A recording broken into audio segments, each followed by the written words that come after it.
Welcome back to Post TV Live from NAB 2012. I'm Randy Altman, editor of Post Magazine.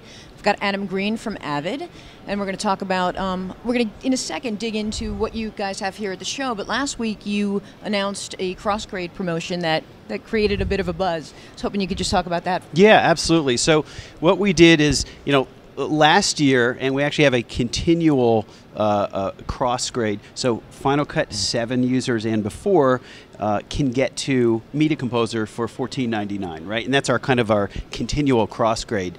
But what we did last week is we allowed, we basically changed the game a little bit, and we said we want people to go to Symphony, let them try the power of Symphony, right? And when people say, well, what is Symphony? Because sometimes people are not aware of all of that. It's really Media Composer. If you're a Media Composer editor, you already know Symphony, right? So Symphony has, it's really Media Composer plus advanced color correction. Same UI? It is identical. So when we talk about OpenIO and 64-bit and all of the RTAS plugins, all the audio, it is identical, but it's got the additional color correction and then universal mastering. So we wanted people to really be able to get to Symphony. So what we did is we said, look, all the way back to Avid Express Pro, Avid Express DV, all versions of Media Composer, and then Final Cut 7 and before. So basically all Final Cut except Final Cut 10 for $9.99.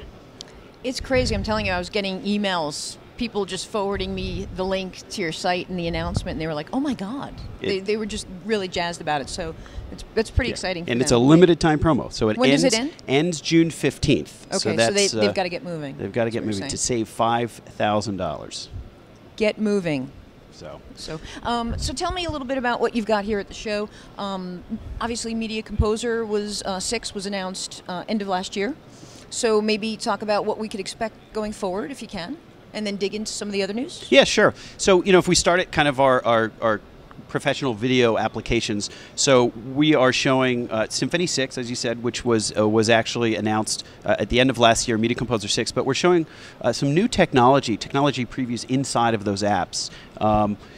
Support for DNX HD 100, which is kind of a great sports codec. A lot of folks are using it in the sports arena. And support for JPEG 2000. So that's a really, a lot of customers have been asking for that. HBO, for example, is using that, has adopted that as kind of their mezzanine format for their workflow. So when you look at the addition of JPEG 2000 and then ASO2, which is basically the application specification 02, a real sexy name there, but really what it means it's a versioning format. So companies like HBO are versioning their assets, so English track, Spanish track, French track, and it basically keeps all of that material as a bundle. So that is a technology preview in both Media Composer and Symphony to be able to use that workflow that some of those companies like HBO are using.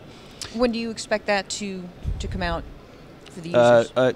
Soon. So that's why when we say technology preview, it's imminent. Okay, good. So I know that there was some new announcement around ISIS as well. So can you talk us through that? Yeah. So when we look at kind of the backbone of all of these applications, what do they connect to, right? So Media Composer and Symphony and Pro Tools. We're actually showing Pro Tools all connected to ISIS. So it's really about the interoperability.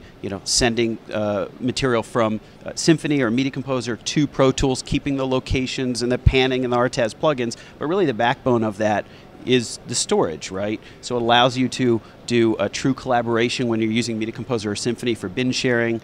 And so on the backbone side of things for those announcements, we have an ISIS 2000, which is a nearline solution. So hundreds and hundreds of terabytes of nearline storage to store your proxies. And then when you need to pull it off, you can pull it off tape, but you can go ahead and search through all of your proxies, for example.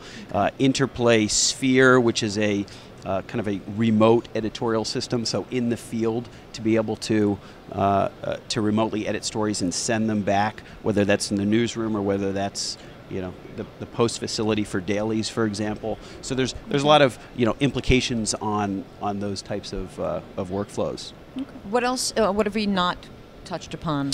We actually are showing DS, a technology preview of DS, which is really neat because it's got support for the Artist Series controllers, which is huge. So Artist Series controllers, whether it's Artist Series Color, Artist Series Transport, the Control, or the Mix, they work great on whether it's Avid products, Symphony, Media Composer, Pro Tools, and now they work on DS. And they also work with a lot of other third-party applications as well. Doesn't have to be Avid tools. Does not have to be Avid tools. A lot of people are finding that it's a great price point. It's really powerful solution for the tactile kind of input.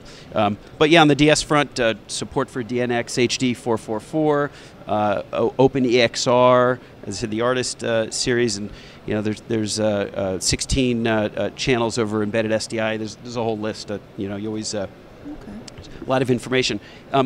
Going back to DNX HD though. I just want to mention, it's interesting to see at the show, every year more and more people are adopting, whether it's 4K is the flavor of the year, which we've seen, theme right? of the show. Yeah, that's right. Absolutely. And we've actually seen quite a bit of adoption this year of DNX HD into cameras and recorders, right? So whether it's, the new Blackmagic announcement with DNX HD support. Codex announced DNX HD 444 support in their workflow.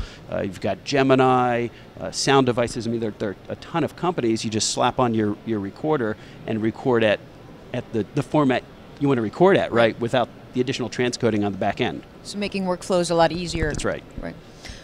Well, I was told we have to wrap it up, but thank you so much for your time. Thank you very much. I appreciate it. So stay tuned, and we'll be right back with Post TV Live.